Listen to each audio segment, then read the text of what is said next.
Humacité, c'est un générateur de nuances au sens large dans une expérience d'étudiant.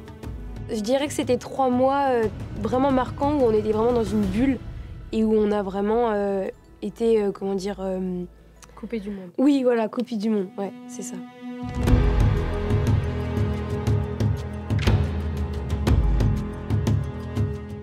Moi, je m'appelle Vivien Villette.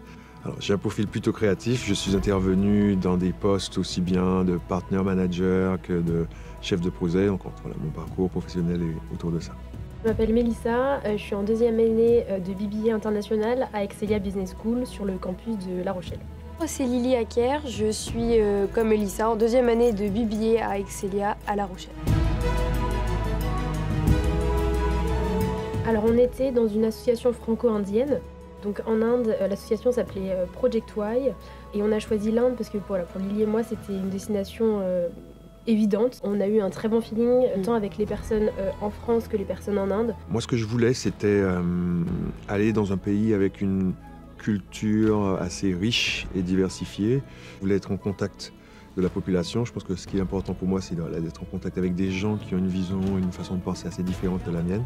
J'ai eu une opportunité d'aller dans cette association qui a pour objectif d'accueillir des enfants, soit orphelins ou dans des situations familiales assez compliquées dans les montagnes, et de leur permettre d'avoir accès à de l'éducation au centre-ville à Katmandou. Une expérience marquante, c'est une conversation que j'ai eue à la fin de mon séjour avec une petite dame qui tenait une épicerie à côté et avec qui on discutait du fait qu'elle soit tout le temps joyeuse et souriante. Et elle m'expliquait que c'est parce qu'elle avait beaucoup moins de besoins. Et au final, comme elle se créait moins de besoins, elle avait moins de stress. Et c'est ce qu'elle ressentait aussi chez nous, les étudiants de passage. C'est qu'elle voyait qu'on avait beaucoup de confort et que malgré tout ça, on se créait encore plus de besoins, de doutes, de peurs. C'était des discours assez marquants et qu'on garde malgré le temps, quoi. Vers 15h, donc on rentrait chez nous dans notre appartement et les enfants aussi rentraient chez eux et ils couraient après le tuk-tuk en nous disant au revoir et en disant à demain en hindi. On s'y attendait pas. Ouais, c'était marquant parce que de les voir courir comme ça dans la terre et nous courir après, alors que nous, du coup, on rentrait dans le guest house, donc on rentrait entre guillemets dans un confort et eux restaient dans la campagne et dans leur maison en bois. Et le premier moment, ça a été très marquant et après, c'était un rituel, donc c'était une habitude avec eux, mais c'est vrai que la première fois, c'était très touchant. Ouais. Et forcément, on se différencie de quelqu'un qui n'est jamais parti et qui n'a pas eu cette expérience-là. Et c'est quelque chose qui est assez bien perçu. J'ai eu souvent des questions sur mon expérience au Népal dans mes entretiens, dans mes nombreux entretiens d'embauche. Déjà, ça apporte un peu de confiance parce qu'il y a quand même ce sentiment de fierté d'avoir pu faire quelque chose qui a du sens, qui a été difficile, avec des épreuves qu'on a dû surmonter. Ça, ce sont des choses qui parlent souvent à un recruteur, surtout pour un jeune diplômé. Ça donnait une autre couleur, parce que c'est vrai que les entreprises aussi s'attendent à recruter des cadres qui ont un certain nombre de valeurs, qui peuvent s'insérer dans un groupe, et ce sont des choses qui permettent quand même de faire la différence, je trouve. Je pense qu'on peut tout à fait apprendre autant de choses en mission humanitaire qu'en stage. C'est juste d'autres qualités qu'on développe, et je pense qu'ils sont tout aussi essentielles que des qualités plus stages professionnels. Parce que c'est des choses, cette notion d'ouverture d'esprit, d'adaptabilité, découverte de nouvelles cultures, etc. Parce que je pense que si on veut travailler dans un milieu international, il faut aussi être immergé. Et je pense que le terrain, il n'y a pas mieux que d'y aller et de découvrir ce qui se passe.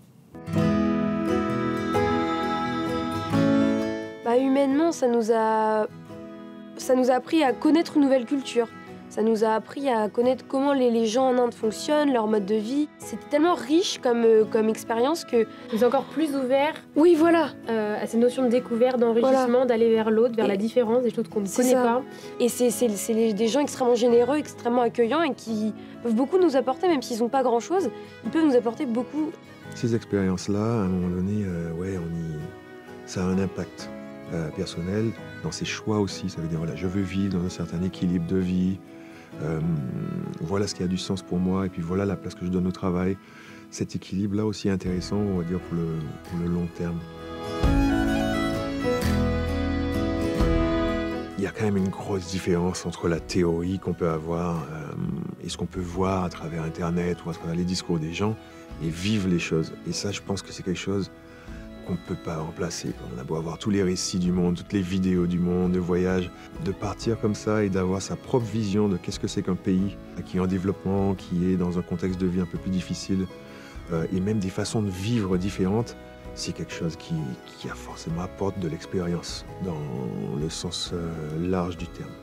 Ça permet aux jeunes, même si on n'a pas forcément envie de se diriger dans quelque chose d'humanitaire, de pouvoir vivre quelque chose qu'on ne vit pas tous les jours, même si c'est pas un pays forcément le plus dépaysant. Je pense qu'on en retirera toujours quelque chose et c'est vraiment une très très belle expérience. C'est quelque chose qui offre d'unique, qui offre de belles opportunités pour nous, des élèves, et on est encore très jeunes, donc c'est vrai que avoir cette mission humanitaire, c'est toujours un petit plus dans notre vie, quoi.